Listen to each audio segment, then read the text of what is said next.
Imagine journeying back to 8th century Medina, where scholars from across the world congregated not just for worship but to acquire knowledge from a unique institute founded by Hazrat Imam Baqir and expanded by his son, Imam Jafar. Known for its groundbreaking approach to teaching, this institute was a center of learning and research that shaped future generations.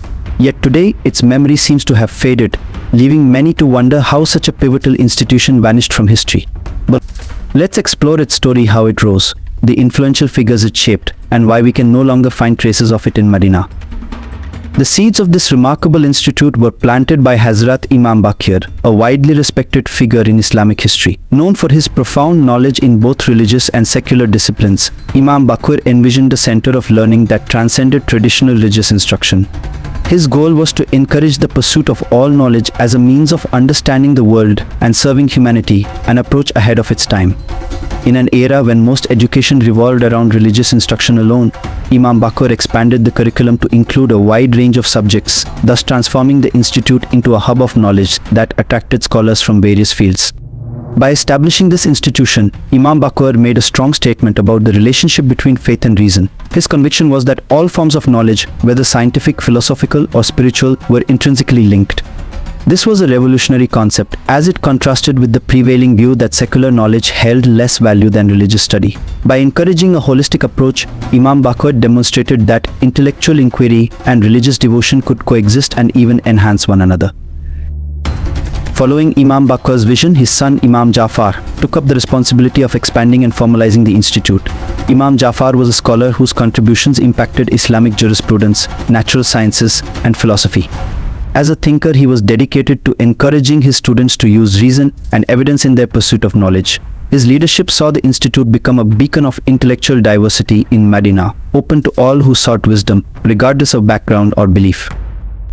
Imam Jafar's approach was groundbreaking in another way. He emphasized the importance of an ethical foundation to all knowledge. He believed that education should not merely impart facts or skills but should cultivate moral character and wisdom. This belief set his institute apart from others of its time, as it underscored the idea that true learning must encompass not only the mind but also the heart.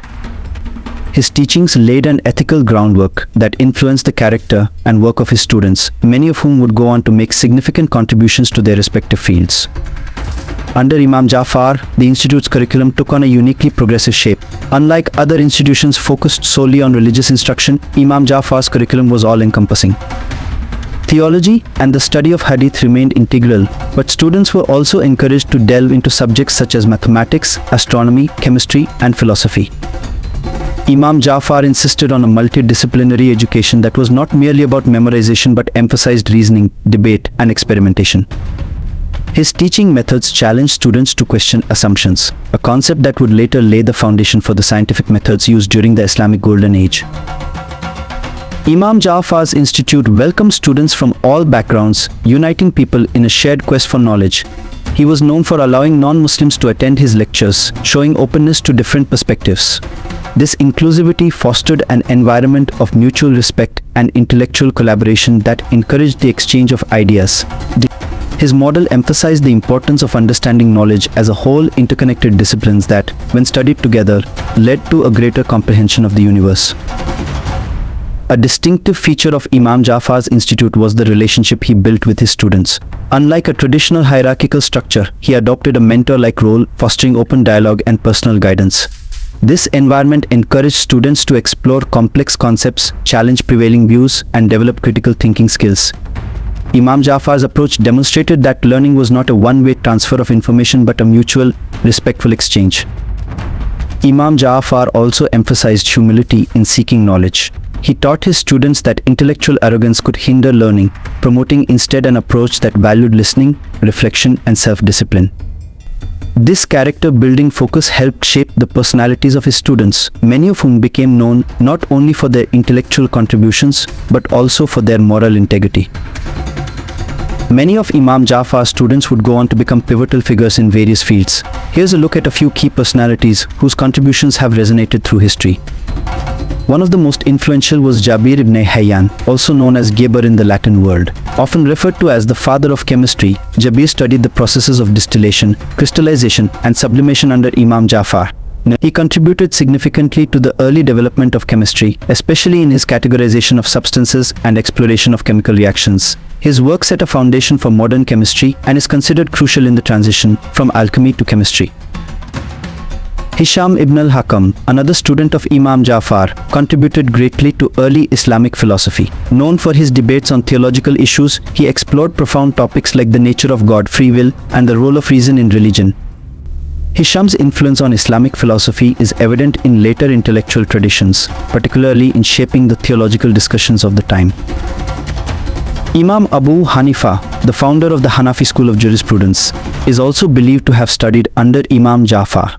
Although his jurisprudence was later established as Hanafi school of thought, Abu Hanifa drew heavily from Imam Jafar's emphasis on ethical reasoning, justice, and the importance of flexibility within legal principles. This demonstrates the diversity of thought that Imam Jafar nurtured in his institute.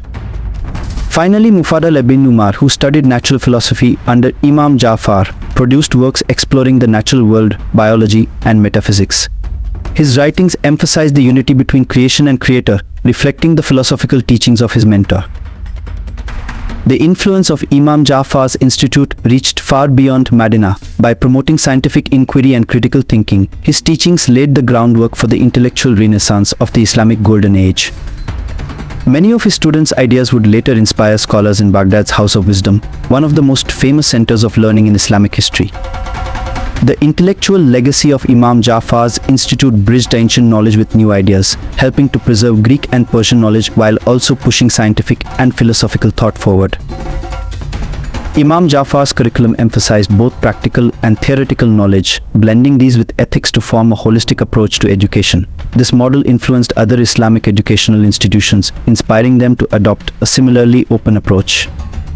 Through the spread of ideas via trade routes, translations, and later European contact with the Islamic world, his teachings indirectly contributed to the growth of European scientific thought during the Renaissance. Despite its remarkable contributions, the institute gradually disappeared, leaving only a few traces in historical records. Scholars suggest several reasons for this decline, starting with political changes. Under the Abbasi and Umayyad dynasties, rulers often wanted to control educational centers and direct what they taught. Independent institutions, especially those that encouraged open discussions and a variety of ideas, were sometimes seen as a challenge to the state's control. As a result, support for these centers decreased and they were sometimes restricted or overlooked by those in power. Another reason may be linked to religious differences within the Muslim community. As Sunni and Shia interpretations of Islam became more distinct, leaders who followed one interpretation might have ignored or even opposed centers they saw as connected to the other. This shift in support left certain institutions without the funding or protection they needed to survive. The institute's contributions were significant, but as political and sectarian divisions grew, it became harder for independent centers to thrive. The way knowledge was shared and preserved at the time also added to the problem. Most teaching was done orally or through handwritten manuscripts, and these were easily lost or damaged. Unlike modern times, there were no large libraries or secure places to store these manuscripts. Over the years, many were lost due to conflicts, natural decay, or simply because there were not enough resources to make copies. This meant that large portions of the institute's work and knowledge disappeared from the historical record. Finally, as new centers of learning emerged, such as Baghdad's famous House of Wisdom, scholars were drawn to these well-supported places. Baghdad became a major hub for science and philosophy, attracting students and resources that might have otherwise gone to Madinah. With this shift, the institute's influence lessened over time. Although the teachings of Hazrat Imam Baqir and Imam Jafar lived on through their students and the knowledge they spread, the original institute itself faded and eventually vanished, leaving only a memory in the pages of history. Though Imam Jafar's institute may have vanished physically, its intellectual and ethical legacy endures. The approach to learning that Hazrat Imam Baqir and Imam Jafar promoted a broad curriculum, ethical grounding, and open-mindedness has left an indelible mark on the Islamic world and beyond. Today, these values are still relevant, reminding us of the importance of interdisciplinary learning, inclusive education, and ethical inquiry. The memory of this institute, although not preserved in its original form, lives on through the contributions of its students and the educational principles that continue to inspire scholars.